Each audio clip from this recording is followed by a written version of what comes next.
Yeah, with the God of Kachi already shown out here, they're trying to find that early game dominance, the early game win, by eliminating all these other roamers that have a loaded kit that can do damage and have tankiness. So, do you want to just go all out towards the engage potential from Onyx here, like banning something like a Cho here? I don't think so, right? Especially when the backliners are not there yet for Geek Fam. Oh, look at that, look at that. Cheer up your team, guys. Chat Onyx now or that chat was Geek. By the way, that was like 180 to 20 for Geek. Now all of a sudden, it's 600 and 200. Spam Geek in the chat, spam Onyx in the chat. Show us what you got, Barca. Geek. Geek. Ooh. Alright, Shevin. Clear, seem to be coughing a little bit right there. Be Sorry. surprised at the Farsa, a ban as well. And quite interested to see the approach here. Onyx seems to be wanting to limit a boy, right? And it kind of forced Geek to a front to back potentially.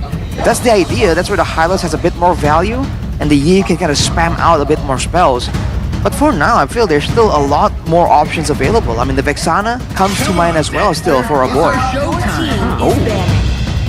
Do you think that Claude is one of the options for Geek Fam? I mean, But apparently no. it's an odd choice. Claude? Yeah, especially with the gold laner not shown just yet. It's not exactly a counter type of ban so far, unless Geeko has something very specific that's very countered by Claude in the gold lane for Chidera. Maybe What like could it be though?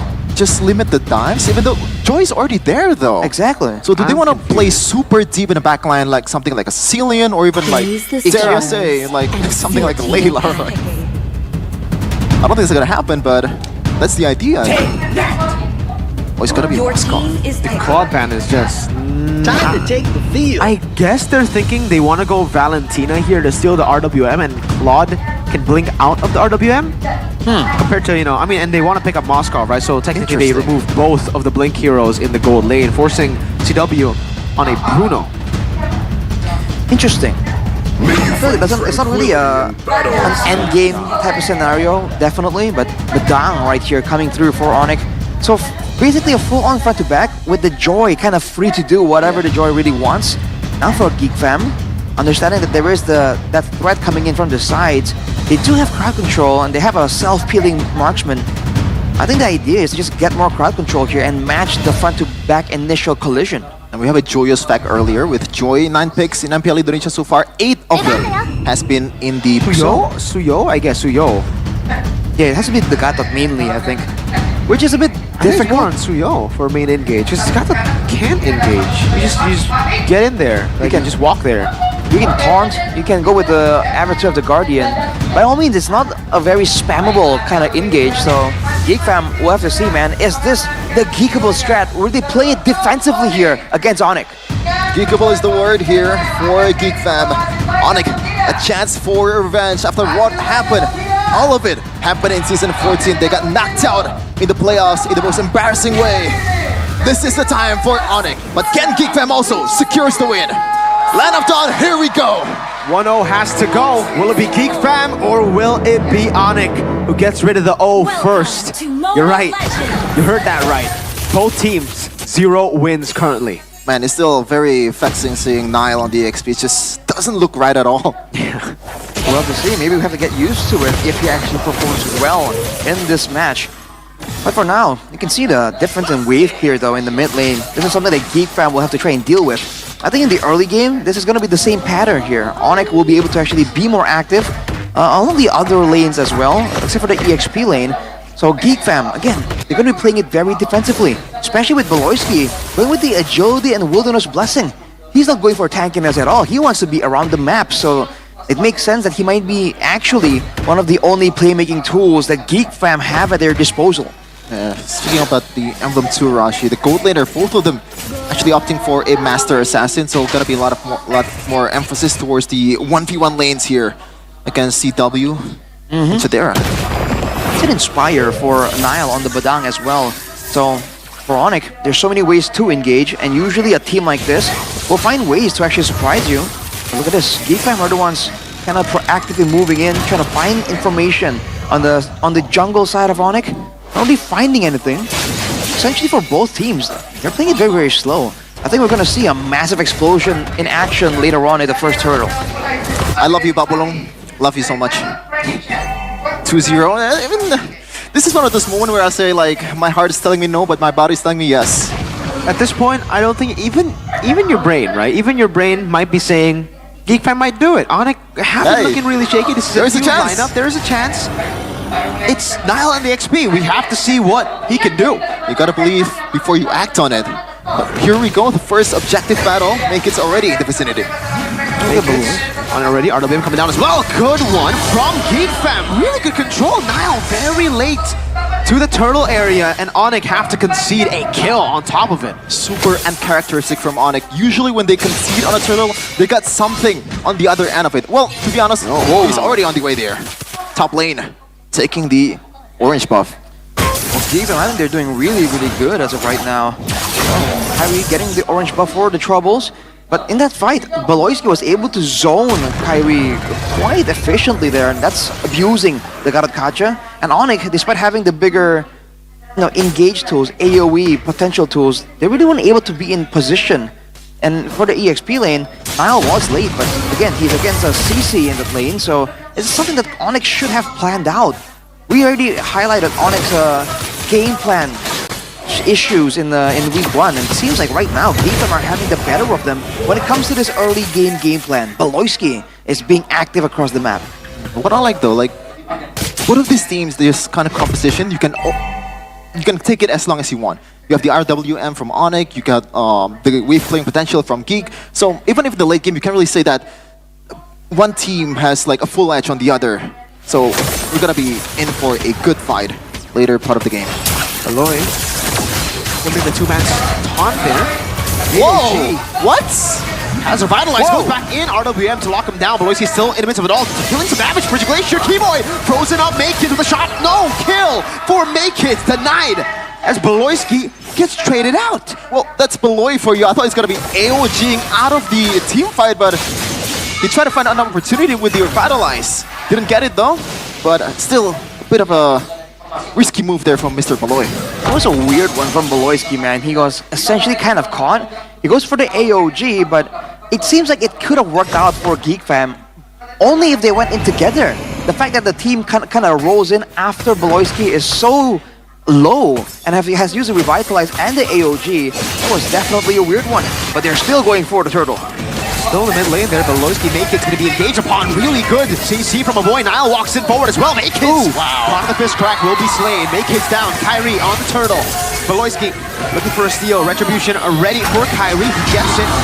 Good retry out for the Glacier. Doesn't land on anyone. Nile still there. AOG defensively from Beloy. And it's back to a lead for Onyx. Nile putting the wall down. Gobs getting away. Man, the riskiness just spreads around the entire party. Nile! Gobs versus World, 3v1 with a vengeance too. Nile still able to escape. Kyrie, electrifying beats! Ooh, Gobs low. A boy right there. Kyrie won't be able to get the kill. All of them are playing with fire. Man, for GeekFam, they're just going for all these risky plays. And again, Beloyski trying to find a pick-off there. Just doesn't land it. Whoa, Worldy bouncing. CW. Seems like just such a forced issue again and again for the side of GeekFam. Onyx, despite a 700 kick. Oh, hang on a minute. A boy, no flicker. CW gets a tap in. Goal line up top. Orange buff stolen from Makekids away. And it's Kyrie who is the criminal there. And the early lead off of that first objective fights is just gone for GeekFam. They are down about 1.3k right now. Onyx is controlling everything. Even in the mid lane, Nile just putting the pressure down, stacking up the Thunderbelt. Like you mentioned, Shevin, both teams have great scaling into the late game by all means. But for GeekFam, I guess they do have the added benefit of having the global presence from the SOD. So they can kind of play it a bit safer, technically, if they're falling behind. But I don't know, man. I feel like they were really supposed to really get more of these early game advantages. But now Onyx are the ones in absolute control.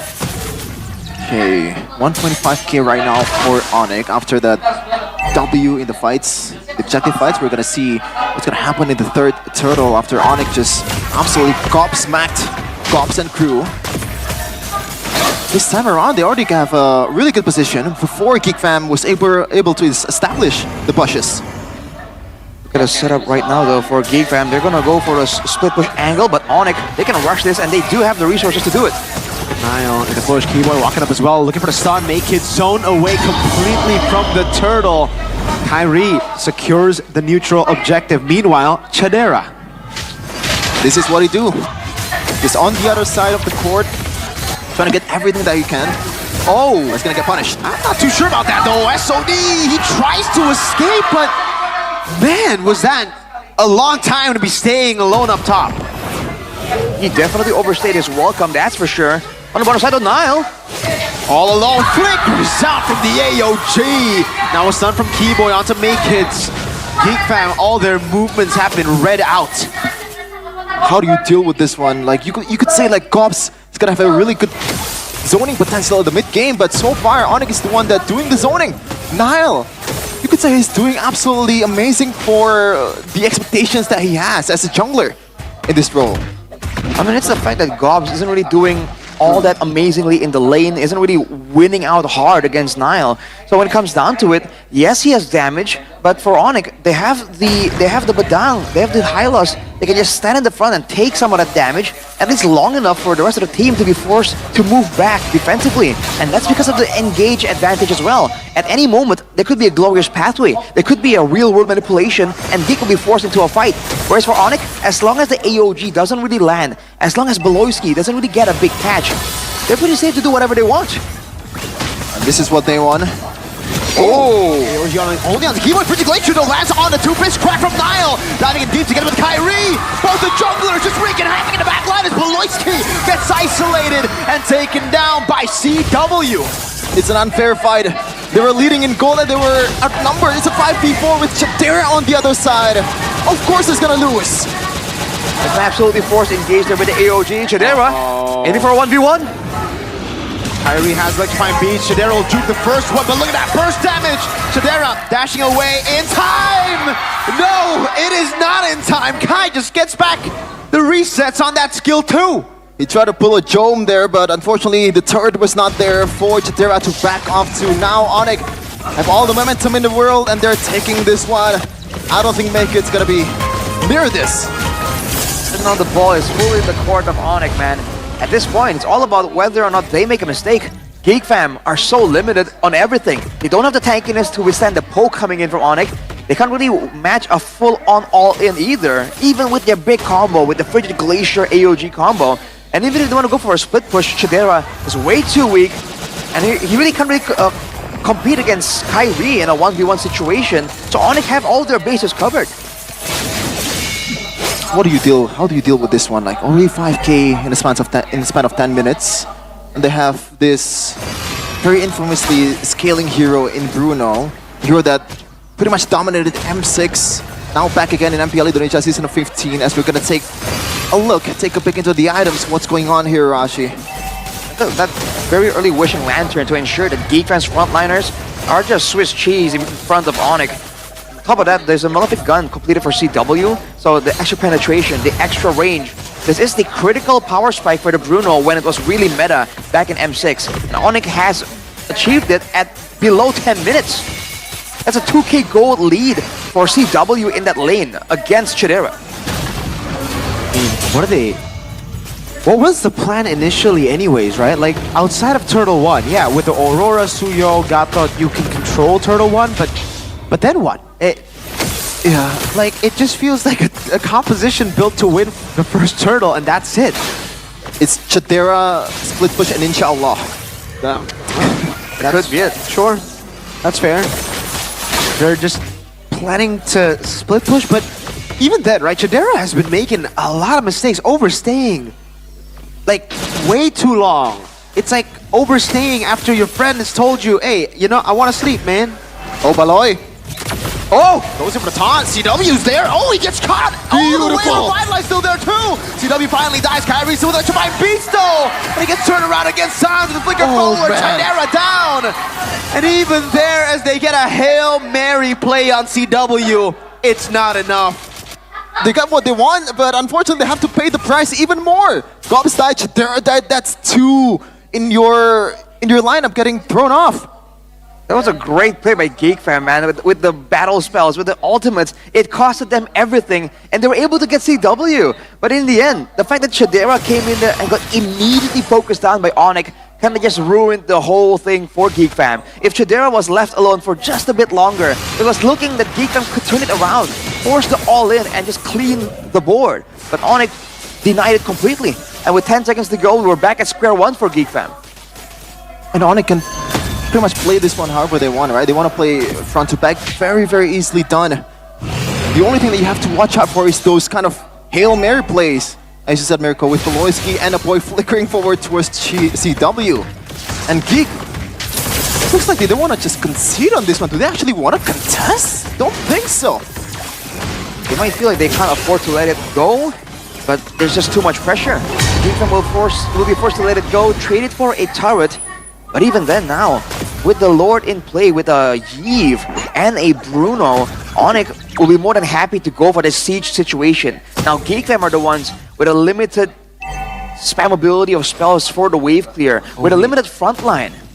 Malloy is staying up top. Just for a bit longer. Oh, what? Oh boy.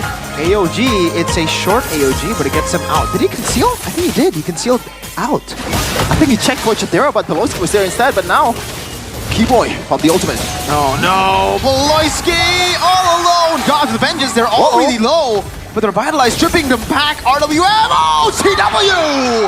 Flickers forward, and now it's Kyrie who will disintegrate the back. Only Make Kids left to defend. Chadera is on the bottom lane, throws out the SOD. No way. I don't think you can take that. Nile and Keyboy are just standing over it. Chadera walks up, he gets stunned away. Nile goes over the damage. Make Kids, oh boy, almost got fade away, killed.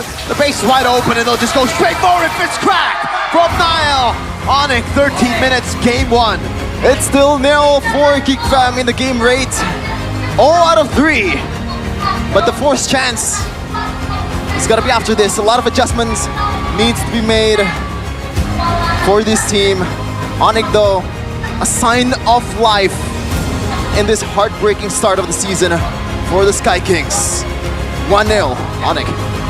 Onyx out of nowhere, man, with a new EXP laner in the form of Nile. With the, with a weak start at the first turtle, they're able to still get control back from Geek Fam and turn it around. But it just seemed like a hard-fought victory to a degree. And that's not the best of looks. And they have to try and do even better if they want to expel the doubts from the minds of the audience. I just don't see it, man. It feels like a very different Geek Fam from what I used to see.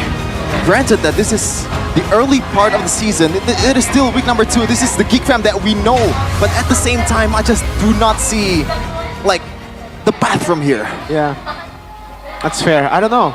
I think the drafts are just weird. I wanted to call out the aura instantly, but I was like, you know what? All right, let's see what they try to do here with the snowball. But then right after Turtle 1, yeah, it was as expected. Like they can get Turtle 1. Then they're like, all right, that's all we needed. That's all we wanted. Except it's never really the case, right? You need more than just the first turtle. And I do feel like it really seemed like it's only centered around the first turtle, but it wasn't even that clean of a take, if I'm not mistaken, the first turtle. It was pretty clean. No, it's the one with the zoning, right? Kyrie was not there. Let's see, are we back in... No way. Have you ever had that feeling of deja vu? What is going on? Have you ever had that feeling of deja vu? Oh my god! Oh my, Adi! Yo, okay. If you want an ego draft, you're up against Adi. Adi loves that. Like, he'll just, yeah, sure. Oh my. Ladies and gentlemen, Can I walk out? I said I'm gonna walk out. I said I'm gonna walk out. You guys are dual casting right now. Dude, they could have just got a classic Arashi. They didn't need to go tournament room. They went for the same picks. Goodbye. You take the opening, Arashi. Bro, they're running it back completely, man. What? Does Geek Fam really feel that it was just an execution issue? That everything was going fine until it wasn't? Oh man, I can see maybe why they would think that with how well the first hurdle went. But Onyx now is more prepared for the combos as well. Shepard, come back! Arashi, Shepard just left! Oh, folks, Shepard left. Come back! What about you, the Fam Unity? Do you believe in Geek Fam? Or Are you an Onyx fan, perhaps? Maybe you're ecstatic right now, ladies and gentlemen. The wings of MPL ID shall take us to the land of dawn. Well, we will see game number 1 all over again. Oh boy, let's see how this plays out, man. Only 2 members on the caster desk as well. Shevin, nowhere to be seen. But let's see, Geek Fam, can they repeat at least the same success in the first turtle? That is where everything really hinges on right now. Onyx will be more prepared this time, but Geek Fam might have something up their sleeves. Oh, hi Shevin, welcome back. Okay, I'm back. I just took an angry toilet break. You can't just leave us like that, He man. just ran a lap around the arena just to calm himself down. Okay, let's talk about the emblem, Rashi. I'm livid. If I am not mistaken, these are also the exact same emblems. Why are we talking about this? It's the same thing again. The exact same thing, the same emblems by Indie Well, Home. something did change. At the start of the game, it was Geek Fam who won the first lethal. Now it's Onyx.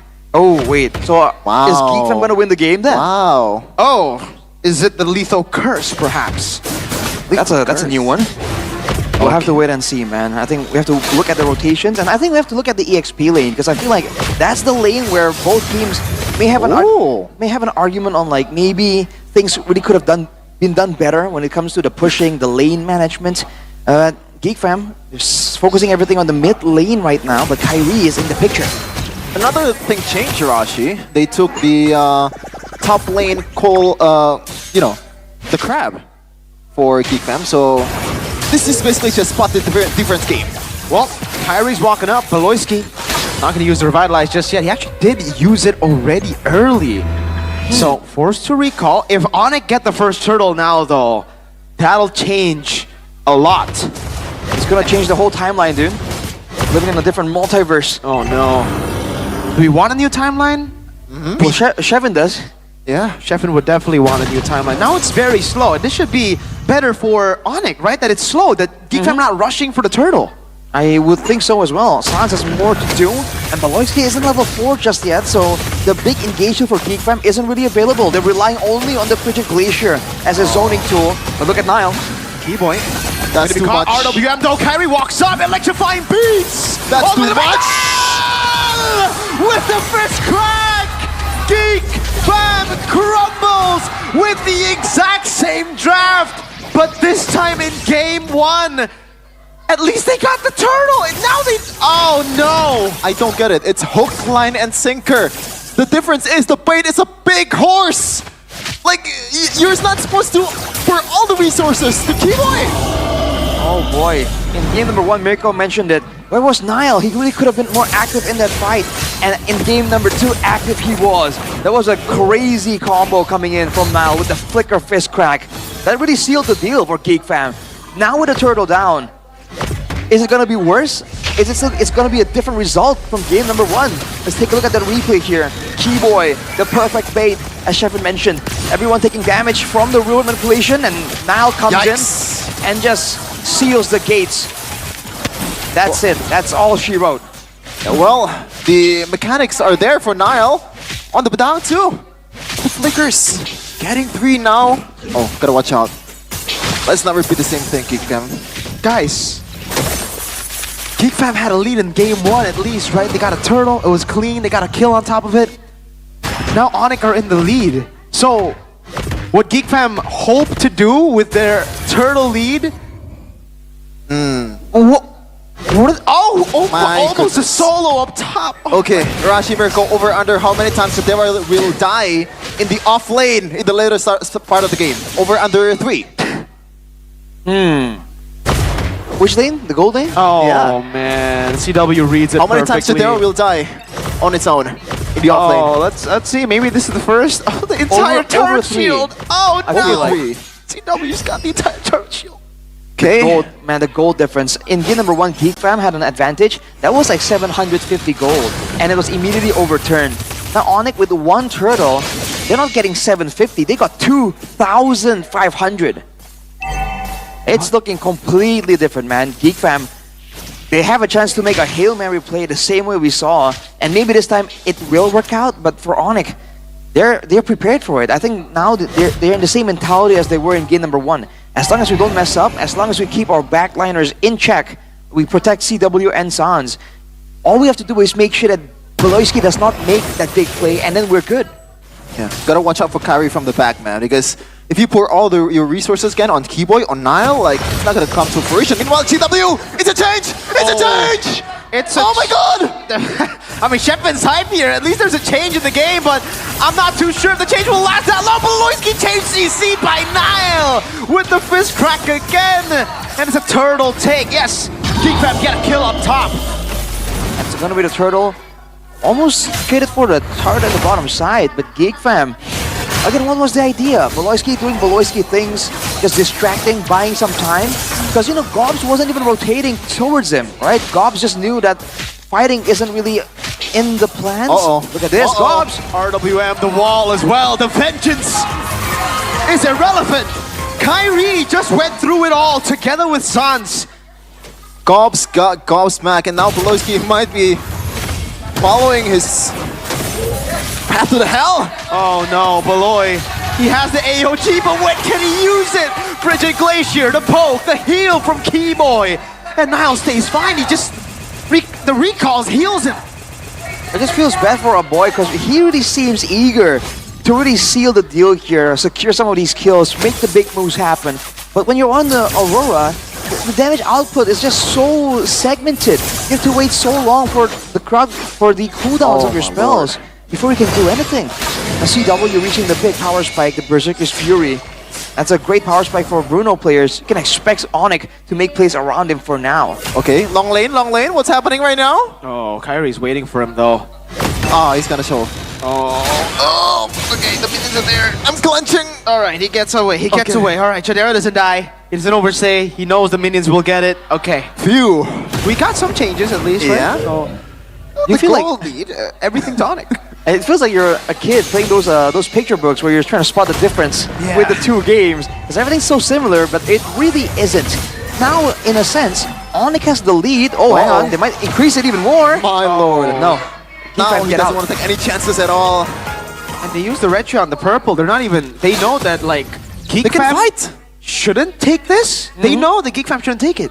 I feel like GeekFam are now willing to concede more, and they're really focusing on this split push, like we were talking about potentially doing in game number 1. Make hits though. Oh no! Oh, now just pins him down. Make hits. Overstays. Able to escape though. Oh, Sans with a whip on the RWM. Keyboy with the glorious pathway. But Bottom side, bottom side. the job is done. They get the turtle bottom side. Moskov, my Chadera still doing Chadera things here in game number 2. Still going for the split push. This time, not getting caught as often. Wait a minute, Rashi. Is that a winning trade for GeekFam? Oh, what? A winning trade? Yeah. What is? The trade turret, earlier. bottom lane turret. That was second tier. In a way, it's actually more advantageous. Yeah, it's. Oh, All right, Nile decides he wants to go in there in the bottom lane all alone. Gets caught by Beloy, a boy, and Chadera, but I don't think you want to stay here for too long. Okay, Chadera? Kyrie is going to go in. Electrify Beats there as well. Glorious pathway. Oh, Sans! they're pinned down. Sans, wait a minute. looking for the angle. It's very disjointed, this Wow. team fight, and GeekFam get away. Interesting that they did not take that. Meanwhile, Keyboy might be in trouble. Revitalize. Still safe. You won't be taken out just yet, but again, GeekFam, wow. Yeah, they're actually getting a lot more of an advantage right here. Even though it's looking chaotic, it's looking dangerous, the fact is they're actually executing the split push style, which they're on the Moskov a lot better than game number 1. The gold lead, despite everything, has actually gone down with that sequence of events. Only 2,000 approaching the 9-minute point of the game. GeekFam, hang on a second, dude. They might be onto something. They seem to be pulling Onyx into their tempo instead of playing the setup game where Onyx is known to be really good, waiting for the individual members of Onyx to make a play. GeekFam says, screw the mechanics, let's do the macro gameplay. Let's play chess. Is this a 200 IQ play from GeekFam? So they presented the template in the first game. They changed it right away in second game. And Oh, it's conditioning? Yeah. You know, our job is to just win game number 3. That's it. That's the whole game plan. All along. That's an interesting theory, Shevin. For now, though, Keyboy. Okay, walks up, gets a stun onto a boy. Still has a flicker, a boy. Situation gets placed down there. Stuns 2 members. Make it still there. The meltdown. Keyboy taken down. The taunt now locking down Nile. Won't be able to escape there. Flickers out the safety. Hold on. You know that, Mimarashi? Hold on, this riding is fire. Geek Fam coming back in game number 2 right now. The gold lead is only 1K. And look at the joy. Kyrie is forced to handle up top. It's... Oh!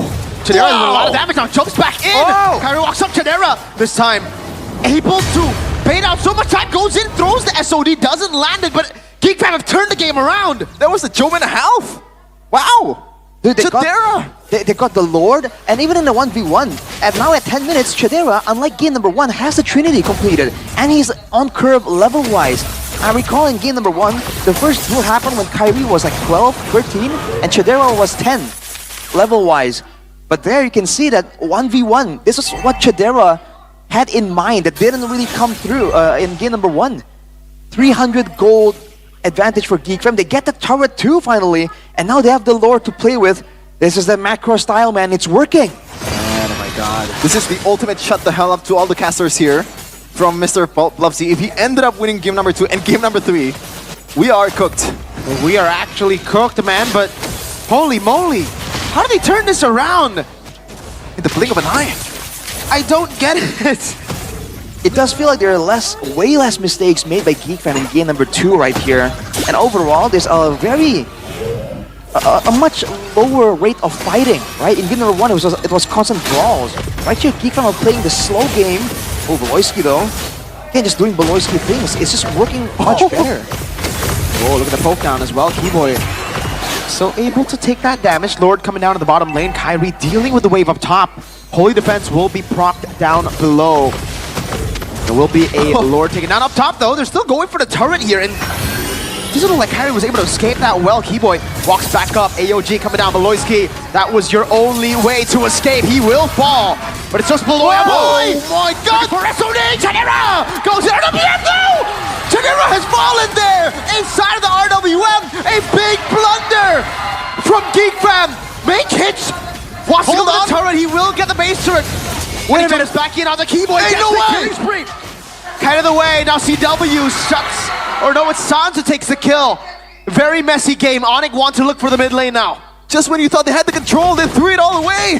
What was that? And Keyboy, shout out to that ultimate, man. That was a really good pull the trigger moment in the perfect time. And now they got what they want in the mid lane. You can get more than just one turret right here, but with Aboy and Beloyski available, that will be the most of it. And actually the bottom turret is getting hit by minions there. Onyx, that was a close one. They lost their base turret, but look at this. No way. Caught alone, fist crack. All of it used. And the kitchen sink. Now Beloyski is recalling on him. Man, the spear from Madura. Full on, whatchamacallit. I don't make a joke there with Madura. The Maduran spear from Chadera. Alright, with the Lord coming up with Nile not in the picture. No frontline. Geek Fam, are they going to turn it up? Are they now going to be the aggressors? Well, Onyx is a man down. They can blitz it. Yeah. Yes, you can. San's already half HP. Lord's already half HP too. Kyrie, gotta go in. How does Kyrie get in here with so much CC? Beloyski to be taken down instantly. Uh-oh, retreat battle! Makin's wins it! Oh, the stun from Avoy! And the assassination! Makin Sans forced to fling around to the SOD, but it lands on Nile, who's right behind him. Ooh. Alright. Take a breath, take a break. For all the Geek Fam players and Onyx players, and also the viewers as well. What are we watching right now? This is insane, man. So it really is... What's the argument here? Is it just the execution? Is it luck? You know, is it just those small factors? Now with the Lord coming in, Geek Fam, they still don't win in a full-on siege situation, but Kyrie isn't in the picture. Uh-oh, Nile walks back in front of his crack too, and he gets bursted down. TW got the pure damage now. The base wide open, they flicker forward. All of them go straight for the base. Geek Fam have just shut everybody up. Use that ego draft. What ego draft? We won with it. So what's the problem, ladies and gentlemen? We're off to game number 3 for Onyx versus Geek Fam. Wow. They just seem completely revitalized. Pun fully intended. It's the same style, the same idea, minimum tweaks, less risks. And that's exactly what was required for Geek Fam to stifle Onyx. Wow. It's so unreal, the fact that we have just seen it. It's juxtaposed against each other. Game 1 to game 2. Same exact draft. But Okay. Geek Fam has done it. The first win of the season. With the same exact draft. Coach Blavzi, Coach Ari, you gotta meet in the back and just, you know, make a deal. Do we just run it back again? 3 games in a It's row? 1-1. Now let's decide who actually was better. Oh my lord. Let's go. Run it back again, bro. It is truly the lethal curse. The team who got the lethal game 1. No Bruno, no Irithel, no Badang is still Granger, there. no Moskov, no Harith. So what, do they go Beatrix? Oh. May you find tranquility in Or battles. carry? One thing you go, well, against the Claw, the carry does do well. I've been waiting Alright, yeah. for too long. Okay, so Well, not much of a range there for CW to work with, but overall, against a Katot, against a Claude, it serves its purpose, and still Gobs not going away from the CC, trying to win the lane against Mr. Nile. Now Rashi with the changes. What do you think? Oh man. I'm trying to really think about this. I really feel like with the changes, I feel like Onyx has an advantage because Geek Fam, they were really getting so much value from the macro plays. Now without the split push threat, without the global tools, they're essentially back to a combo teamfight style. And we saw in game number 1 exactly that. They were trying to bank on the big AOG Frigid Glacier combo, and it really wasn't working out well for them. And because of, especially with how tanky the Hylas is, the Claude, if Chidera is doing really well, may be able to do better against, to shred down the Hylas, but it's gonna take some time, so I feel like Onyx has more favor in this matchup. They took the cheese away from Chidera, from Geek Fam. Smash them. But can they still eat here against Onyx? It's game number 3 of Onyx versus Geek Fam. Welcome. So the only to change in Mobile game 3 Legends. are the gold laners. So at least we do get a similar game. It's not what we expected for a full 3-game same draft thing, but this is the closest we're gonna get ever. As close as it gets, for sure. Now we'll have to see, with that change, it means that the focus of both teams are going to be different as well. The gold lane now, both want to scale technically, so I don't know who, I think Geek Fam will be fine just leaving the lane on its own and trying to find more advantages later on. So it's back to the first turtle, I feel like. If they can get a combo in the first turtle, they can repeat a bit of the success in game number 1, but afterwards, it's anybody's guess. Looking at the emblems by Indie Home, I think for the most part everything's the same, but agility in the hands of Chidera, so this might still be an approach that prioritizes the mobility for Chidera. Maybe he won't be split pushing as hard, but they're gonna try and at least emulate a bit of that impact that they had from game number 2. Yeah, maybe try to join the turtle fight a bit earlier than the usual gold laner is. And don't forget, this is Cloudera that we're talking about. So It's the zoning. it is a signature Heroes 2 for Mr. Chidera from Mandura. Let's see what's gonna happen the next stage of the game. Still feels like a weird sense of deja vu though, the fact that you know, we're seeing all the things kind of play out similarly. Beloyski though, gonna be annoying on this Gato. This is what he needs to be doing. I think the success of Geek Fam hinges on it. Wow, good damage by Nile there. It's the exact same thing. They're still hanging out in the top lane, and Kyrie, I think he knows that Beloyski was there because how much of a presence he was in the previous 2 games. Still with the same template now. Kids might be in trouble. Kyrie goes in. Okay. Kyrie has all the stacks. Let's find Beat's gonna be popped as well. Boy trying to go and lock him down. Keep doing the same thing. 2 wards up top there. RWF, they're all fighting against it there. Frigid Glacier. Kyrie wins the retreat battle. Gobs caught. Sans! Flickers gets first blood. Gobs. Oh, wow. Nile. Again with the wall. This time, no flicker for a boy. And it is deja vu to game 2. Onyx with the early lead. Are we sure this is the first time Nile played DXC? Because that was really good. All of it was set up by Nile. Even with the turtle take from Kyrie, it was enabled by Nile and Sans being the complement to Kai. It's really good from Onyx. Same success from game number 2, and now no real split push threat from Geek Fam, so they still might want to be a bit careful and send some attention towards Chidera there, knowing that in the late game, the man is absolutely still relevant. In Geek Fam, they have to try and find a way to use Gobs and the CC pick to try and do more, because it seems like Nile has been able to match that pressure again and again, and Geek Fam, without getting anything extra, they're forced to just clear the waves, and they can't make plays in the top or bottom lane. It's interesting that Gops has the winning lane for 3 games in a row, but so far, from what we see in these 3 games, Nile has been the more impactful BXP laner, Rashi. That's the exact problem. Gobbs isn't able to actually bully Nile, unable to shut him down, and he's not even able to actually get to the fights earlier as well. That's the problem here. Gobbs need to try and find a different approach. Either that's a lane cut, whether that's a tower dive assisted by a teammate. He needs to try and do something right here, because clearly the plays aren't going to come from the Claude. Yeah, you can see the items being pawned by the players. Makis actually hasn't secured a single item, as we're going to take a look at the audience prediction by GoPay. 61 versus 39. I think it's swaying a bit towards Geek Fam in game number 3, after what happened in game number 2. Right, with 3 seconds to go, we can see the pressure coming through from Onyx. They definitely have the info advantage right here. More sustain, more front lines to kind of check out things, and poke damage available too. Chidera is in the area, but he won't be able to do anything. Tries to go for a cheeky steal, but Onyx will not let that happen. Yeah, that was enabled by Keyboy and some of the frontliners of Onyx, because Beloyski was so low after that initial poke, so that they don't want to actually contest that one. Look at that, Beloyski is just always one step behind of Keyboy, and rightfully so. This is a Hylos versus a Gatot. Definitely tougher for Beloyski, because again, he's doing everything alone, technically. The same problems he's facing from game number 1, he is still facing in game number 2 and 3. Whoa. It is Keyboy. Nile, look at Lyle with the flank already. AOG coming down, Nile doesn't want to go in just yet, knows that he's already baited in enough resources. Flicker out from a boy.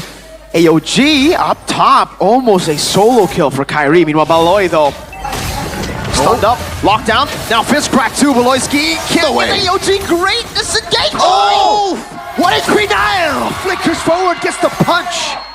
Always count on Nile to finish the blow. He's an assassin. He knows how to finish. Uh-oh, make it though.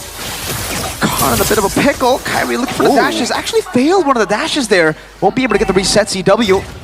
Walks back down, Chidera. Blazing duet, CW doing, or taking a lot of damage. Gets stunned up, purified CW, flickers out. And Chidera survives, defends the turret. Great moves there from Chidera. And again, Geek Fam stuck on damage control, trying their best, as Beloyski again and again is forced to go in front, take some hits, go back to base. He's losing a lot of efficiency on the map here because he's forced to keep going back again and again. Especially with the next team fight coming up, Geek Fam has to find a way to kind of solve the whole Keyboy running towards them issue without using 2 ultimates. That's a bit too costly off the back of 1 single ultimate from the side of Onyx. Trade happen. 2 tier 1 turrets, 2, 1 on the top lane and 1 on the bottom lane, and now we're gonna see the objective battles once again for these 2 teams. Carry already established a really good position, so does Keyboy. Dobbs caught in the bad spot. Kyrie still, oh wow, of course he's electrifying beats early. Keyboy, look at Keyboy! Vitalize and the glorious pathway. Geek Fam are all grouped up. Keyboy very low, locked down by the CC. Nile walks on the rectory, won by Makekids, and Geek Fam walk away with a winning turtle fight. Oh, a bit of a mishaps there. Chidera with the blazing duet on towards Natalia, but no matter. They still won the fight. They still take the turtle. This is a W for Geeks. A great moves from Geek Fam there, really threatening back and forth with the big AoE tools. Onyx were respecting it, but that kind of allowed Geek Fam a window to really push in and be in position to go for a proper steal attempt. So that was great. The Suyo pick comes in clutch for Geek Fam as well right there. We all know it's a lot easier to secure these objectives with the Suyo, but looking at the gold lane still, very, very equal. But Demon Hunter Sword prioritized for Chidera. He has a chance to be a bit more of a threat to the frontliners, but look at Beloyski once again. Oh, this time he gets the AOG. A rare, going back AOG from Beloyski usually goes to the front. And Chidera, Rashi, I want to talk about this. So far, I don't think Geek Fam is losing that much of a value on the absence of a Moskov. Granted, it's still in the mid game. Chidera has been doing actually pretty good with the Claude. I feel like the problems will come in later. A boy though. Wow, they decided to all in like that, knowing a boy. Weird. Well, I guess it was a bait for Flicker, right? In the end, they used 2 ultimates for Flicker. 30 seconds before the Lord, so pretty good actually. I mean, look at this. Chidera is always like, Onyx is always playing catch up with Chidera. Chadera is controlling Keyboy, controlling CW, and the whole Onyx with this kind of like baits in the bottom lane. Yeah, mobility is definitely the name of the game right here. So Chadera can keep doing this, but he just can't join fights as reliably. But in a sense, GeekFam also can't really be forced by Onyx to capitalize on fights that easily either. So in a sense, the same game plan is at effect, just at a slower pace. Now with the Lord in picture though, Onyx can try and use the Lord to force GeekFam's hand. Do they want to go for a 50-50? Do they want to force Chadera to rotate? Do they want to catch Chadera mid-rotation? Every single time the GeekFam is split pushing, Valoisky is always on guard duty. And now with the Lord in the picture, maybe Onyx can find a moment where there's a window of weakness from GeekFam. They shout bot, so it's good for GeekFam right now. Chadera's here. Glorious pathway used up. Keyboard gonna be taught into Chadera! That's into the back line, but now it gets faded away, picked up by Kai! Retry win by Makekids, occupying beats! Onto Makekids, now flicker from CW to help Kyrie deal enough damage to pick up the double. 2-4-1, one being the Lord for GeekFam. This might be a winning trade for Onyx right now. They got two bodies and they got a turret in the middle. I mean, overall, I feel like Onyx did win when in that particular fight, that altercation. But overall, with the Lord spawning soon, remember, GeekFam's whole plan is to play macro, is to play with the wave pressure. With the Lord and empowered waves, they can do that even more. Even if they lost a lot of value, they lost a lot of gold advantage in that Lord fight, I feel like they can, depending on how they use the Lord here, they can come out on top. I just realized that the kill count is 6-0 for Onyx. Really does not feel like it's 6-0.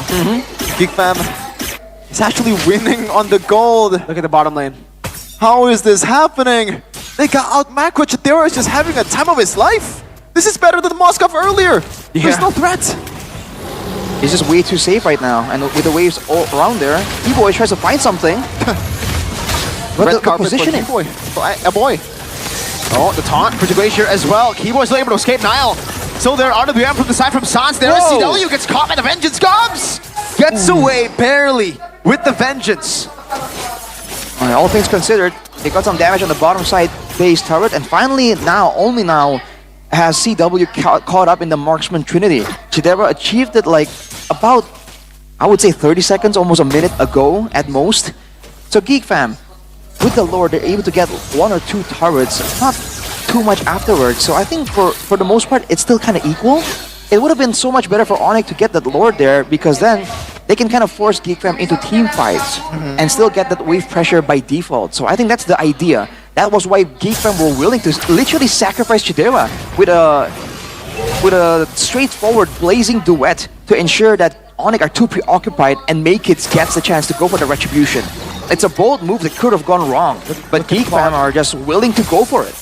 There you go, another tier 2 taken down for GeekFam, and look at where the Lord is positioned and also the turrets that GeekFam has. This is building up towards a favorable position for the GeekFams, for Valoisky especially, because the wave's gonna push down below. It's all a matter of how they manage it. Honestly, a pretty decent job as well, though, considering they still have the turret. Oh, this time no flicker for a boy. He did pop in the Glacier. Will be able to get some damage. CW forced to flicker around. Valoisky coming in. CW still able to escape Chadera there, doing damage. Winner Crown bot already. Not gonna pop it just yet. Valoisky gonna be shredded down. There is a Vengeance gets used by Gobs. 1 for 1. Valoy for Nile. The kids! Doing damage. Kyrie still able to escape to evade a bit. Steals the purple buff away. Kyrie is forced to use the electrifying beats. GeekFam with a winning trade. And now they go on the Lord. And finally the first kill of the game. And it got them the Lord. Man, Keyboy has some agenda with a boy. It's always a boy, man. He's the most vulnerable target that has no mobility tools. In theory, it makes sense to go for him. But the fact that a boy was able to get off the Frigid Glacier right before his passive pop, I think that's what allowed GeekFam the time to go for that capitalization. Onyx, despite how it looks, are still a front-to-back composition, so when Valoisky shows up behind them like that, it just throws everything to disarray. Now with the Lord again, GeekFam, they're on track to winning this game. I cannot believe it. They might extend the W streak that they have against Onyx. It's 3 right now in Season 14. It might be 4 after this bout. Who would have thought? Who would have thought that Onyx would be in this position? GeekFam would be in this position too. Alright, Geek Fam just taking it slow. Onyx, they can only engage with... Oh, hang on a minute, AOG! Oh, Beloy! RWM catches 3 in the immobility field. Keyboy walks up. Gobs, Vengeance. Lord charges in. Kyrie jumping in. Electrifying beats. Over to Gobs. Still the sustain to kite away. Frigid Glacier exhausted as well. But the turret in the bottom lane has fallen. So Geek Fam have gotten what they sought out for. Somehow with Beloy, quote-unquote blundering. Was that even intentional from Beloy? Wait, everything you is can never intentional. know. Every Beloy move is intentional. See, I would usually say that's a blunder and they got lucky, but this is big brain Beloy we're talking about. BBB. There could be an argument to be made that he kind of set up that crazy play in order for the Lord to be forced to be left alone. Now there's no bottom lane turret and the Lord is on the top side. Overall, again, in the grand scheme of things, in the big picture, Geek Fam just got so much value there. Now it's their time to shine. 8-1 in the kill count, but it don't matter whatsoever. Man, oh man, look at the items, Arashi. Like, it's Winter Crown for Cloudera, so he knows that one of the threats is Kyrie, so can't really build towards a Wind of Nature. And also carry. And he wants an extra outplay potential as well, because he's gonna be all in the action, diving in with the Battle Mirror image. So he needs to be able to buy some time right there. The rest of the team though, especially for a boy, he hasn't really had big highlights in this match so far, but he is doing a lot of damage on this Aurora, and he has a Divine Glaive at this point. So even Keyboy, even Nile is forced to respect some of the damage do you wanna potential. jump? Beloyski though, AOG catches Nile. Holding the edge though, Glorious Pathway now slowing Beloyski down as now walks up with a fist crack too, but is able to flick around. Kyrie in his along with the electrifying beats. Keyboy taking the damage from Blazing to wet real world manipulation. Tadero the Purify out as well with the BMI. Ooh. No deaths. Oh, clenched so hard at that time. That was so close. Damn. it's way too close. Especially against a team like Onyx with a marksman like the carry. That carry will do surprising amounts of burst damage if you don't respect, and there's always a chance for a fadeaway play to happen as well.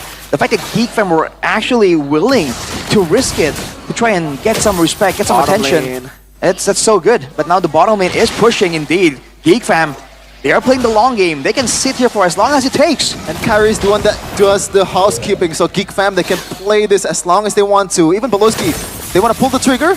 It might be the time. Kyrie's still actually handling the waves. Even with Onyx having the Eve in their disposal, they're really not winning in this poke game because Geek Fam just aren't showing at all. Whenever they do show, it's go time. And so Sans isn't really allowed to actually whittle down the HP bars as effectively as he was in the previous games. Now, they're stuck in a tough spot, and slowly but surely Geek Fam are finding data, finding info. Oh, Onyx made their move. Oh no! With the conceal catches him, Cops! With the Vengeance still able to escape. AOG from Beloy! Not enough though! Beloy dying to the crowd! CW running away, Keyboy very low. Main Kiss looking for the kill also. Will be able to set up for Chidera. 2-4-2. They're still healthy. They can take this one, but do they actually want to? Kyrie and the whole damage dealer of Onyx is still healthy as well. It's a jungler, gold laner, and mid lane battle at the same time. The only card control tool they have is a boy. But Kyrie is way too mobile. CW can do way too much damage. Geek Fam, if they want to do this, a boy, the timing on this card control has to be immaculate. But it might be too dangerous. Geek Fam might play it safe, might back away. Look at the wave into bottom lane. There's no way for them to contest anymore. They'll have to concede unless Kyrie walks off. Frigid Glacier, oh boy! Very low, the fadeaway CW! That's Make Hits! With a shutdown and a double! Sans looking for the kill, Make Hits! Getting away with 1 HP! Goodness gracious, Geek Fam won the battle! They might actually won the war after this time! What is happening right now? Pandemonium! Onyx versus Geek Fam, they're up about 4.5 gig gold. It's go time for the Geeks. Here's a chance for Beloyski to make a BBB play. He can force an engagement with the AOG. 15 seconds on Kyrie and CW. Not a lot of damage available for Onyx to play with right now. Man, oh man, who would have thought after what we experienced game number 1, this is what happened. Sky Kings on the back foot. They're defending for their life. 3 base turrets down, conceal from Beloy. CW and Kyrie back up. Glorious Path, they're coming down as well. Nile able to get two, but the AOG comes around. Nile will be slain. Bridget Glacier stunning Keyboy up. CW is able to kite away, but with a crown. Save Chadera. Now the Lord is on the base. Make it over the end. CW going in. Kyrie doing damage. Make it needs to hit the base.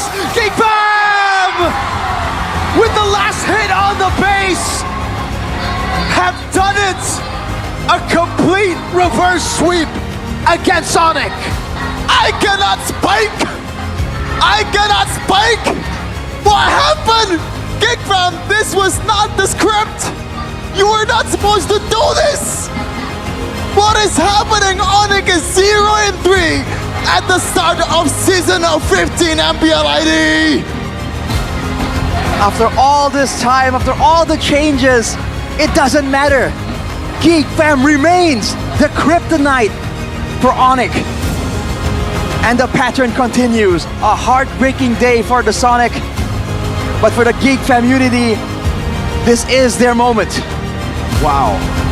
Just wow. Spectacular performance from Geek Fam after a disappointing, a horrible start to the series. Game 1, they decided to just go all in again, double down, triple down. But with the change in the Moskov, and it worked better. 7-0 for the longest time. Man, make kids in. Lucas in the jungle before, but I think now they have to take the proper steps to enable the Lucas. They have to get rid of the CC, I believe the Valentina next as well. So if you get rid of CC and Valentina, it leaves open the Phobius, and I think that's the best counter to go up against as a Lucas, compared to going up against CC or Valent.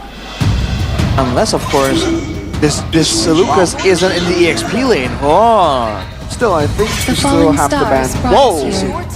Interesting. CC at least. True, I would say so as well. But like now, the Novaria coming through for Dewa here. Is there some information that Coach Watt has over Do from the scrims, perhaps, where we haven't seen the Novaria pop up too often in the current season? Well, it's usually used kind of like quote-unquote a counter for Luoyi. I wouldn't agree that it's a full-on counter, but you can see the idea. And it's going to be a glue ban from Coach Do, so maybe this Lucas will really go towards the EXP lane? Yeah, I'm thinking also for Na'Vi, maybe they might want to take the CC for themselves. So set up for the Lucas in the jungle by picking up the CC yourself, by denying that pick away. But if you do pick up the CC here on first pick red side, means that you are going to discard all the flex potential coming into the last pick. But they might want to hold on to that flex pick for a bit longer, maybe. Final ban for Dewa though. With the Novaria out of the picture, there isn't anything they really need right here. They can really shut down the Granger, the Suyo, or the Luoyi. So this is more something that they can target more towards the comfort of Na'Vi. It's going to be the Hayabusa, narrowing down the potential jungle pool even more. I like the Hayabusa ban. You don't like it, Mirko? You like it? Yeah. Oh, I don't. No, I don't like it. Yeah, they decided to go for the Valentina pickup as well. So denying again a counter, setting up for still the flex pick of Lucas Gatot. Now for Dewa United right now, they have already 3 heroes fixed in a position. It's going to be a CC, as we mentioned earlier, and for the Boomer here, what's going to be the good matchup? Wipe out all the injustice in the world. What is that show? We've seen this in season 14, I believe, and it was, I gotta say, decent. Yeah, it certainly isn't bad. Mueza definitely has the mechanics to pull it off, and he has the foresight, he has the big picture vision to really go for the weird routes, to try and go for flanks, to go for the targeting on the right members. But for Na'Vi now, finally, the final piece of the puzzle to cap it out, to really confirm whether or not this Lucas might be shifted over to the jungle. Is it going to be pitched against the CC in the EXP lane? So many questions available here. This is exactly what Coach Do likes to kind of play around with. Personally, what do you guys think? I think they go Edith. I think they go Edith here, Valentina mid, Lucas jungle, and then the Gatot Kacha walls roam. That's what they go for. Edith last pick, setting up for the Gatot Kacha and Lucas. Good call there. A lot of magic damage for Na'Vi here. Only 1 physical. Like even the Gatot also has some kind of magic damage that he can offer. Now, Rashi, this is your job as an analyst. What do you think About the draft? so overall, I feel like both have potential. I feel like for Dewas, it's a bit more straightforward, a bit more heavy-handed. They can actually force Na'Vi to do things. For Na'Vi, they can kind of adjust and play reactively a bit more. Later on with the Lucas option though, I feel like once it comes down to the neutral objective, that's where Na'Vi will be more willing to pull a trigger, use these big ultimates. Before that though, that's where the Chos, the CCs, the Grangers, with all the spammable spells can be a problem for Na'Vi before the big neutral objective 5v5s. Two teams that needs to prove themselves, and this is their proving ground. The land of dawn. It's Na'Vi versus Dewa United. It could also be their proving town. Yeah, it's their town. They gotta conquer it against the gods. Hanafi on the Gatot Kacha. Even though we have seen him play the Cho a couple of times, I do think the Gatot fits him better. Definitely more flexible, provides a lot more, but right there, walking up 1v2, even if you're a Gatot Kacha, that can get dangerous, especially against a low Yi. Na'Vi might want to be a bit more careful with that. But so far, it's the waiting game, it's the safe game. And with the Lucas kind of going toe-to-toe against the Suyo in a farming battle, I think it's going to be interesting to see how both teams want to play this out. Festival of Blood for the Granger and for the CC, so sustain definitely is built in. This ain't the mobility Gatot Kacha we saw from Baloyski. This is a full tankiness Gatot Kacha, serving as one of the main front lines for the team, and the inspires for both X-Magic and Shive. So mobility here, I think, is something that Na'Vi would really want to have. That's how you're going to try and counter a lot of these spammable spells from Dewa, but look at that. Whoa. Early flicker by Octa. That's in line with the winning condition earlier. It was a piece of victory. Oh my damage! Mueza still very patient on the flicker. Good read, good calculation to not flicker there. It's always one thing about the Lucas, man. Like, the damage always caught you off guard. Like, is this really how much damage it dealt? It's not a Lucas anymore, especially in the jungle. It's more of a Mucus. He nukes you. That's 5 out of 10. Hey, give me a 7, man.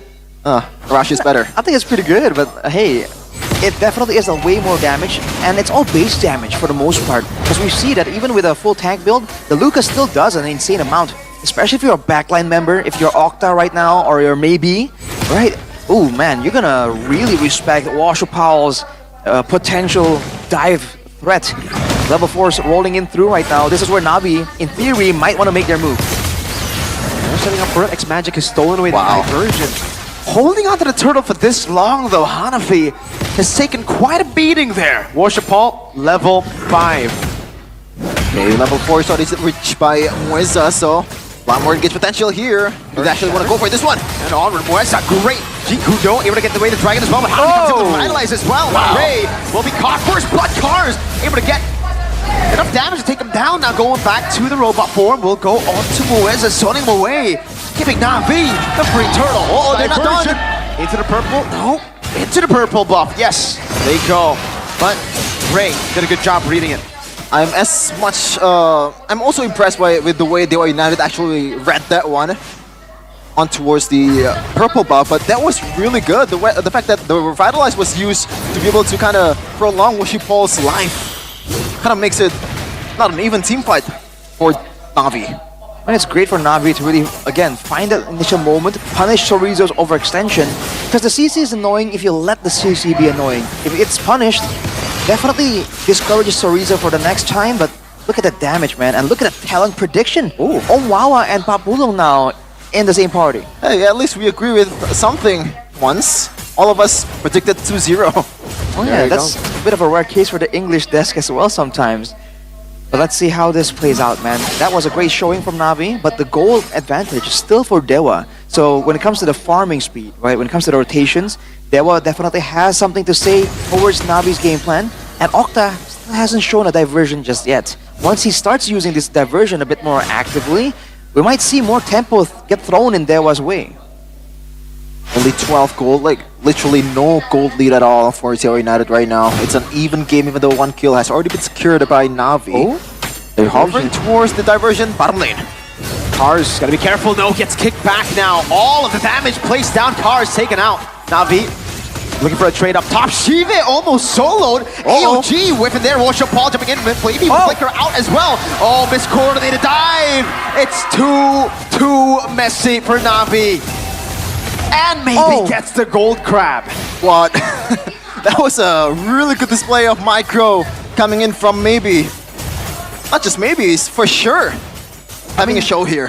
You know that he knows that everyone was going down to the bottom side, so he knows that there could be retaliation towards him.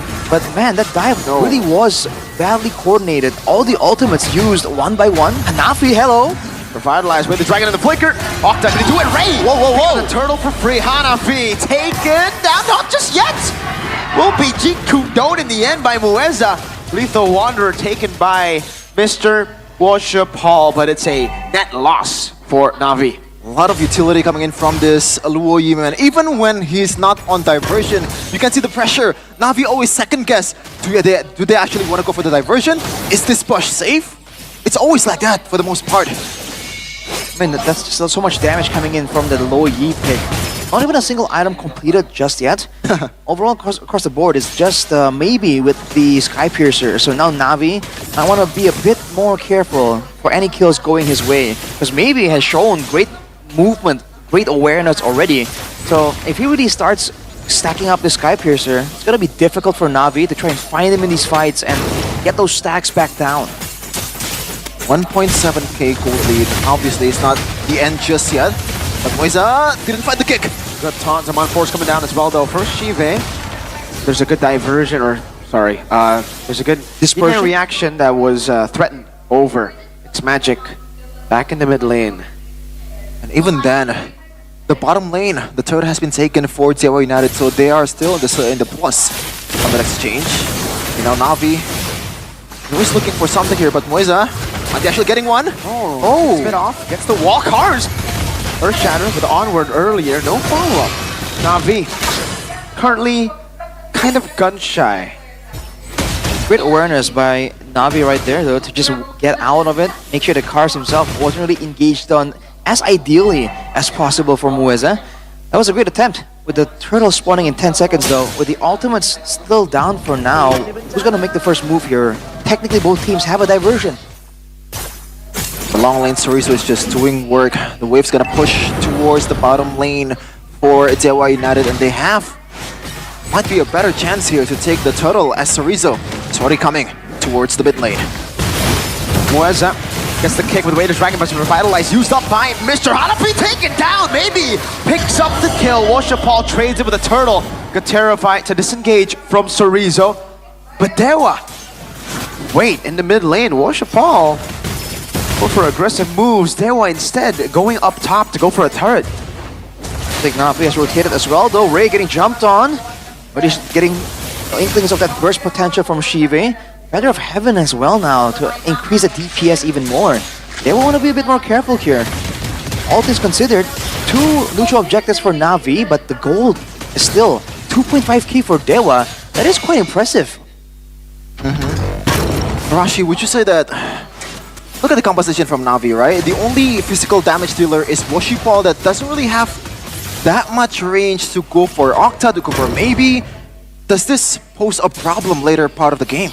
I think it definitely will. Not to mention, usually, if you have a jungle Lucas doing damage like Woshipal is doing, you kind of know who he's going for. He won't really use all of that damage potential to jump on Sorizo, to jump on Mueza, unless it's a guaranteed pickup. Oh, they went for that one! Oh, it's Hanafi again! Cancelled the AOG! Mueza from behind. Wow, these catches. Wow, he and ready Hanafi.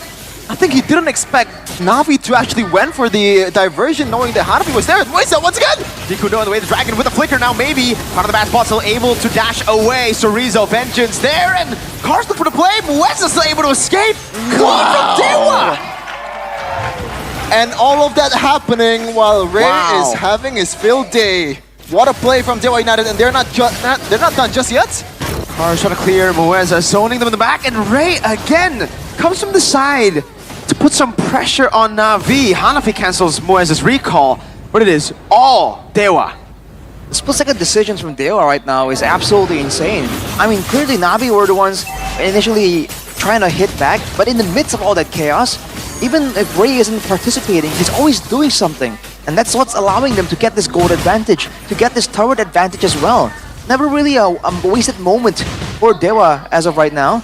And Na'Vi, they did so well in the 2 neutral objectives so far, out of the 3. Oh, Are they gonna go for it now with a 4k gold disadvantage? Oh man, what that damage! now look at the gold difference from not even the gold laner, the XP laner too. Look at Sorizo compared to Cars.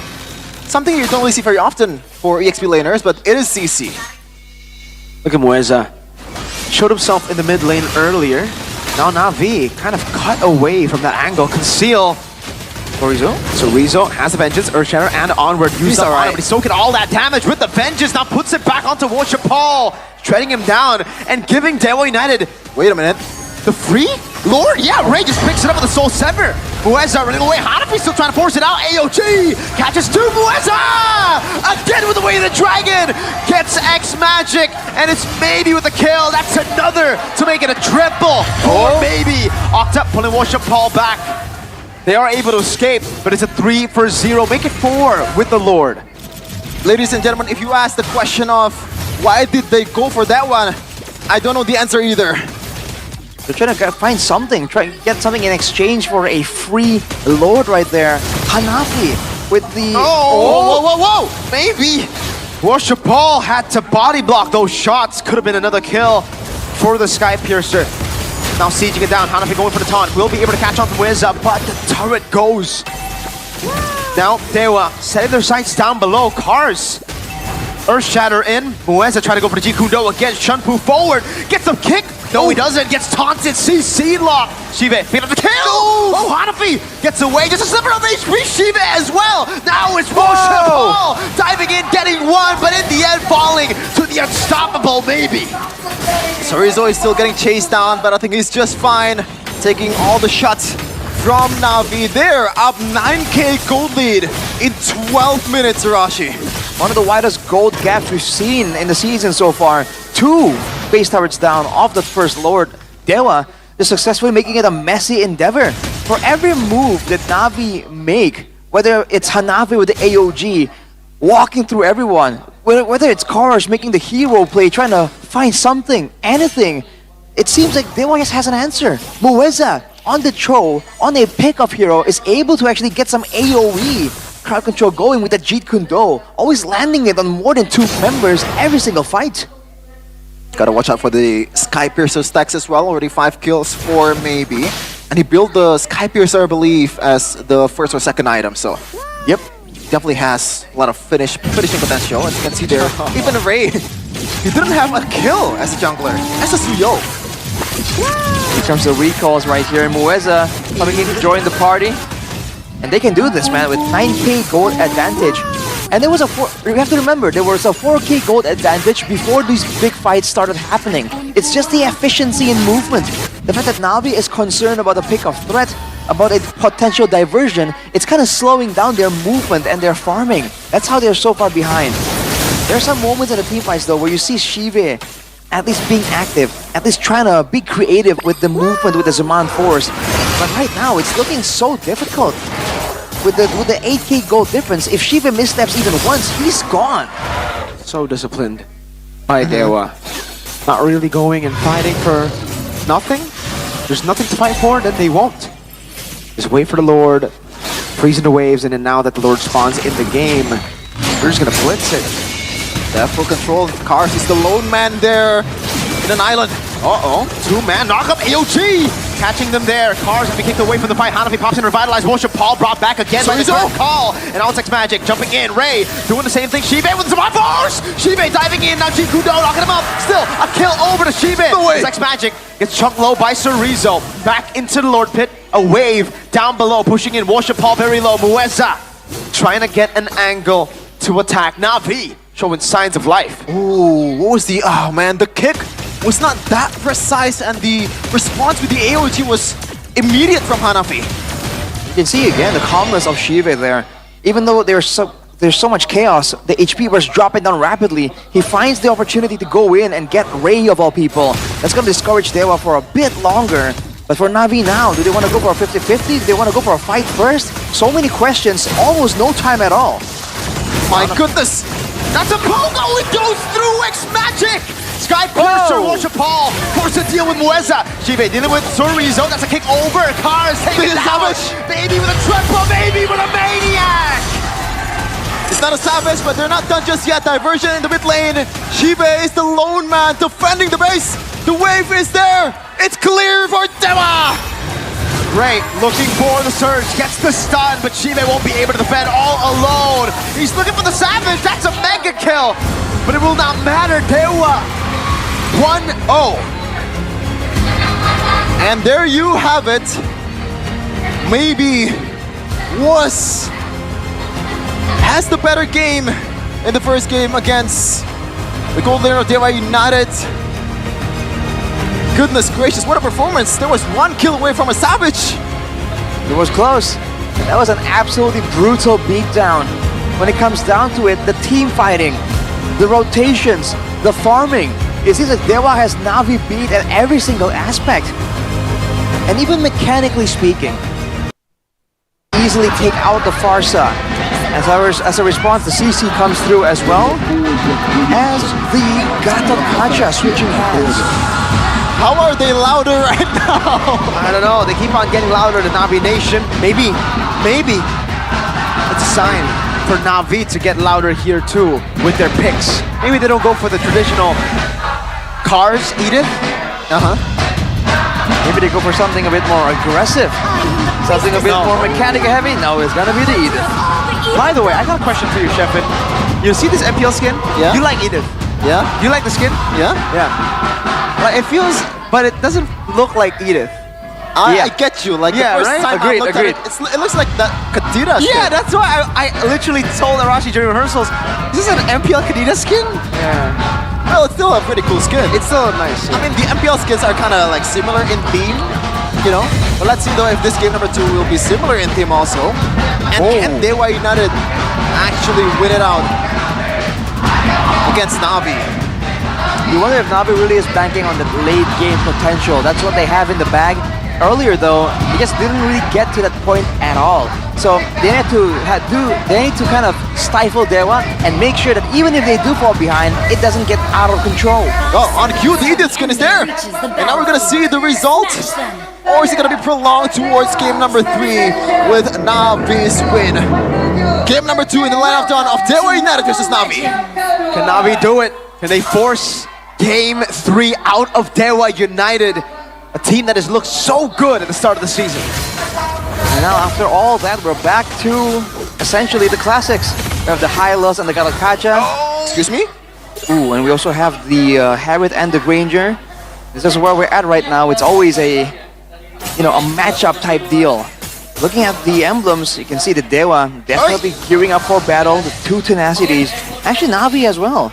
And emblems by IndieHome really showing that as far as Maybe is concerned, he's just trying to go aggressive, man. Assassin emblem down in the gold lane.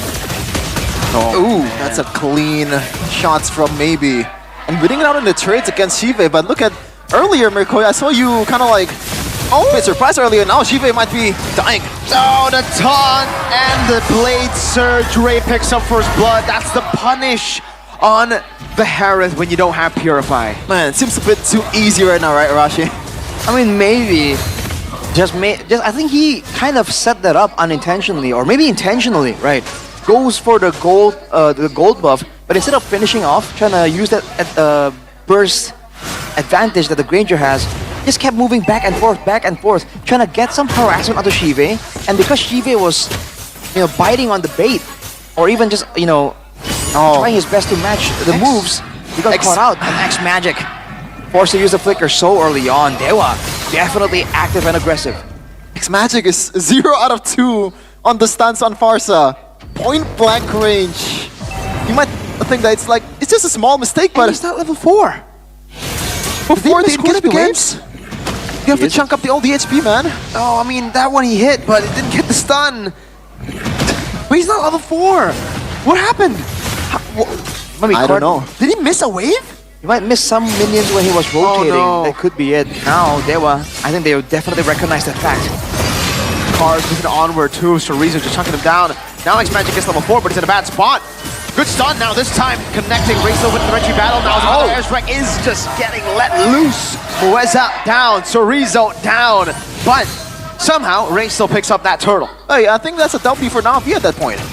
I think it's just even, I would say. 2 kills for Na'Vi, but the turtle pressure going to Dewa. I feel like overall, considering the game plan for Dewa is to have that control, is to be dictative. It's not awful. It's definitely not ideal though to let Na'Vi get anything at all right there. Not a clean type of take. And instantly, the first 2 members that fell really quick. So I think now Dewa has to be a bit more careful as well, but look at that. Good shadow kill. Chorizo taken down. Worship Paul picking up the kill. Diversion. X-Magic beats it out. Doesn't get the stun down. But Cars was there in case Dewa tried to chase. Just in time to retreat, and finally, Na'Vi punishing the XP lane, even though it's kind of like a losing lane as well. Meanwhile, though, on gold lane, Arashi, like, would you think that Harith and Granger match up pretty well? But right now, Shiva is just always on the receiving end of the damage. I mean, I'm on the opinion that the Harith-Granger matchup is a bit of a skill matchup. You know, even though technically every matchup is a skill matchup. The Granger wins out level 1, 2, 4, and then after Shiva gets enough of burst from the items, then he can start winning. Again, it depends on how the lane is being played as well. You know, where the waves are, whether there's any space for the chase to happen as well, and how much harassment the Harith takes as well. So I think overall, maybe it's just showing that he can do better. This wave right now still is pushing in favor for Shiva as well. So maybe he's kind of freezing it as much as possible. And Shiva doesn't really seem to want to try and break it somehow, being a bit more cautious here because he was ganked earlier and he paid the price for it. So I think for both teams, unless they know for a fact that there is some kind of safety, there's some guarantee, I don't think the side lanes are going to be that active at all. Yeah, maybe they should be a bit more aggressive towards the gold lane, knowing that maybe actually didn't bought a full boots, you know, not even the tough boots, not a warrior boots, against a Hayabusa, against a Farsa, and a Harith. So he is a bit vulnerable towards engages. And now we're seeing Washipal. What do you have? Ooh. Clean red tree from Ray. Hanafi comes in as well. Washipal got the quad shadow, won't be able to connect it to look for anything else. Oh, curtain call locked him down for the AOG, but they only found Cars. Still a W. Not the ideal target there for Dewa, but that's a great move to just blitz, essentially almost blitz on the turtle.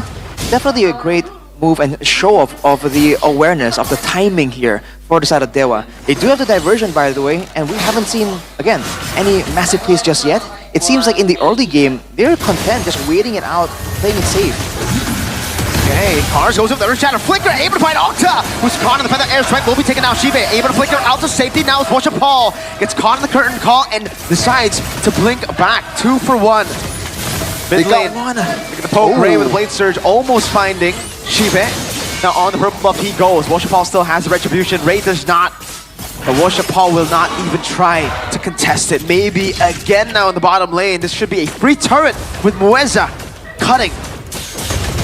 In that exchange earlier, they got one, but they failed to realize what was the main problem. That is maybe he was out of range from the feathered airstrike, and that is a free death Sonatas onto their faces. I feel like Dewa did a great job there, identifying that they were comboed technically in the first turtle take. So every fight since then, you're seeing them spread apart a bit more than before.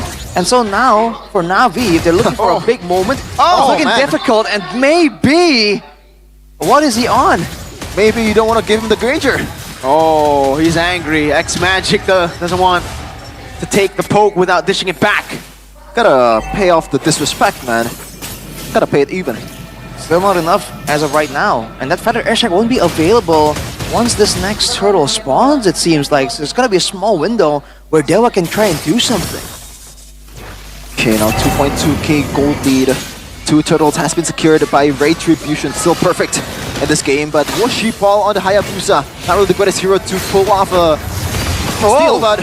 Oh, the AOG catches Cars, gets the onward as well in the back line. It's going to be the shadow kill used up against Octa and also maybe, but Octa, this time enough damage. Now it's a 1 for 1 in the end. Washipal, Retribution to the main wave in the mid lane. I just saw Dewa take the turtle without using Retribution. Diversion caught by the Earth Shatter.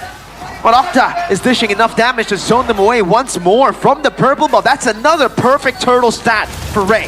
Man, I love the way they use the diversion. Always, you know, hey, finding the opportunity. Meanwhile, the X-Magic might be trouble. Not too sure about that. Chorizo, X-Magic trying to file away. But Shiva was locking him down. Ray will be able to secure the turret. There is now. Oh no, Hanabi! Stun the minion! Oh, you hate to see it! The split-second moment right there, but Dewa, again, look at the efficiency. Even when they went for the purple buff, they did not send everyone. They sent maybe to the top side. So it's like before these moments happened, they've discussed it. Whose job is to do what? Whose lane is going to be pushed out together? Man, for Na'Vi though, they seem to be scrambling so hard to try and find something. But even Washer Paul on this Hayabusa, trying to find something, trying to find moments in the back line. They are just so ready for it. They group together, they huddle as 3, and the moment Washer Paul gets out of the shadow kill, he just gets, gets jumped on and he's forced to just escape. Oh, maybe caught in the bad spots. And Monforce coming in. Oh, what a taunt from Leza! Holding them back, peeling from maybe. A different way to play the Katot Kacha, man. So far, Moisa has been much more of a factor compared to game number 1. Oh, when Hanabi used it. All right, the diversion was read out by Cars. He was waiting for a possibility. Ray, though, alone right now. Not gonna pull the trigger. He's holding on to skill 1, so just in case of the shadow kill, if Washer Paul used the shadow kill, it will be cancelled instantly. Okay, game fact by Gope. Hayabusa became Washer Paul's second most picked here in MPL Indonesia Season 10 with 5 picks, 60% win rate. But fortunately, this is MPL, not the usual Washer Paul playground anymore. Right now, no retry available for Washer Paul. The Lord is up. For Dewa, is it a fight time? Is it a siege time? They have the poke damage, they have the mobility, they have the waves set up for them as well. They got everything working in their favor. Na'Vi going for the setup, but they're just playing it so cautiously. They have no idea when Dewa might try something. I really don't think they can pull the trigger first here. They gotta wait for Dewa to make some kind of mistake. A diversion error? Possibly? Maybe? One thing that you really hope, but I don't think that's gonna happen the way Dewa is playing right now. They are super disciplined right now. They're checking all the boxes before taking this Lord. Are they giving Shive the orange buff? Yeah, they just have. We'll have to see, will that be enough? The top lane is still pushing in favor of Dewa, and Shiva has left it. So I think Na'Vi are gonna double down. It's magic. Hanafi is running him down, but look at the kite from Dewa. They're completely fine with letting go of the position. Oh, Ray taking too many shots there. Uh-oh. Oh, bit but they get a turret unnecessary up there. top. Ray will still be able to sustain back up. I believe he has a War Axe. Taking the orange buff. The wave up top needs to be dealt with though, and Dewa are playing it smart. 5k on Dewa's side. The health bars are not looking good for Cars. Yeah. Now they want to go for that one. Chorizo. There you go. Forced error up top with the slow push. Shiva is sent up. Free Lord for Dewa. Dewa United playing with a forced error. I mean, if I told you that a couple of seasons ago, you'd laugh in my face. But look at how... No, they have Chorizo, XBTR. Oh man. Sure. Always But every man, chance. and you can see that the planning is just so clean. Even there, when they were surprised by Na'Vi trying to force them into a fight, they know exactly what they wanted, and it's not the fight. They made sure that they only go for the fights when they are the ones wanting for it.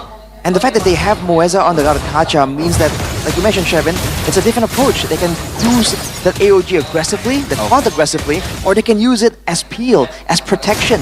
Worst case scenario, they can sacrifice Moeza and they still can set up quite decently. Cases are if Moisa down, at least 2 guys from Na'Vi is also down. And maybe the itemization rush. I was gonna say that he's not building towards a magic blade or Rose Gold Meteor. He finally gets it now. So it's gonna be a much harder job for the whole team of Na'Vi to bring him down. Holy defense up top. Gonna be proc here. Hanafi. Oh, AOG! X-Magic force to flicker out. Hanafi caught in the midst of it all. Again, Mueza revitalized here. Shiva doing a good job. Just bump Paul. Back and forth. Watch out, Paul. Shadow kill. Unable to get the kill. Maybe still kiting away somehow. How? No one dying except for Mueza. And with the first Lord, they have cracked a base turret open in the far lane. I said it earlier, if Moisa dies, at least 2 guys from Na'Vi will be down, but no. Nope. Not the case, but They got what they want. It's the third tier turret. Dude, they pushed the wave on the bottom side faster to force Na'Vi to react. They made X-Magic expend the Feather Airstrike in the mid lane, and once they're on the top side, they use the AOG to zone the members of Na'Vi far enough for long enough to actually get the base tower down. These are some very calculated, premeditated movements from Dewa, man, in a level that I, quite honestly, did not expect them to have. I don't think anyone really expected Dewa to be this kind of a force in Season 15. So do you want to talk about the ceiling of this team right now? I guess we'll see the ceiling of this team as we go on with the season. This is looking so promising for Dewa United, but Na'Vi, they gotta figure this one out, man. And they were already struggling earlier, trying to deal with the wave play from Dewa. Now with a base tower down on the opposite side of the Lord, it's only gonna get worse. Looking at the player head-to-head here in the real time, Maybe is just doing insanely amazing. I do feel like Shive really isn't playing awful, right? There are moments where he's actually doing great things. It's just not enough just yet for the whole team. He needs more backup from the team, a better execution overall together as 5 in order to really match Dewa's play right now. This is kind of giving me the vibe of Game 2 of Geek versus Onyx earlier. Look at the kill count. They're up 3 kills, but 6k, that's a lot for a -3 kill difference. And Dewa United once again doing the housekeeping in the far lane. Maybe is there, and the whole team of Dewa United will establish the position here against the Hanafi and Cars frontline. I feel like Na'Vi needs to set up a trap of some sorts, you know, hide in a bush somewhere and try and catch someone, because otherwise Dewa is just doing a great job walking in, knowing when to back up, when to let go of the position, when to reclaim it. And the hard part is, if they're hiding, those Death Sonatas are exposing them slowly but surely. We haven't seen any big diversion plays because it's not necessary. Man, God, what a crazy poke! They just killed Cars. Hanafi falls as well. The AOG locks them up. Chorizo with a curtain call, and Ray just finished all of them. Now Washapal in the back as well, getting hunted down. Shibe holding his own. Washapal with a few moves, but Mueza reads him out of it. it is just not fair. It's like seeing Steph Curry pulling up from 40 feet from 3-point line. That was so long, that was so hard to, how do you counter that? And now they're trying to end the game. Shibe has his Amon force, but he has no ways to keep this going. Dewa United with a declaration to MPL ID. It's not just the start. This time, we've got that consistency. Goodness gracious. This is Dewa United as at its peak. The discipline, the maturity, knowing when to back off, knowing when is the opportunity. This is a different Dewa United. A great moment for the Dewa fans right here. Seeing their team, after all the struggles, after all the problems they had to endure in the previous seasons, with all the disappointments, now finally we're seeing a version of Dewa that might just make it farther than any of us would have thought before.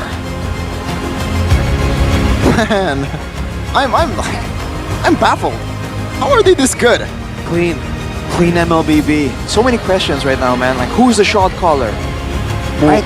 How are they communicating? Who was the shot call last time we saw the winning interview? I mean the winning mic check. I think it was Mueza, right? This guy, I'm telling you, he's a very intelligent player. Got the chance to talk to him during playoffs, and I instantly knew, like, dude, this guy knows what he's talking about. This guy is really smart. And this season, I expected Mueza to perform well. I expected Ray, maybe as well as Chorizo, but for Octa and maybe, wow. We're gonna see though what they have to say after this W against Na'Vi. Dewa United, it's your stage.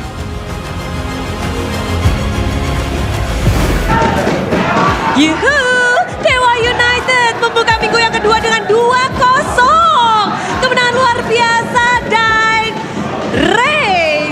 Minggu kedua ini kayaknya wangi juga ya untuk Dewa United. Ya, wangi Bude. Wangi-wangi, tapi apa nih yang kalian mungkin minggu pertama udah manis, apa yang kalian lakukan sehingga minggu kedua ini kayaknya lebih kuat lagi nih? Kita yang week 1 gak cepet puas ya, jadi kita tetap try hard lah. Makanya week 2-nya nih, baru ya pas lawan Navi bagus hasilnya. Bagus hasilnya, berarti ini sudah bisa dibilang perkembangan dari Dewa sesuai dengan harapan dari Dewa sendiri. Ya betul Bude. Betul, tapi apa sih yang mungkin bisa menjadi kunci kemenangan kalian atas Navi di match ini? Mungkin kita mainnya lebih ke respect aja sih ke mereka, makanya hasilnya bagus lah. Hasilnya bagus.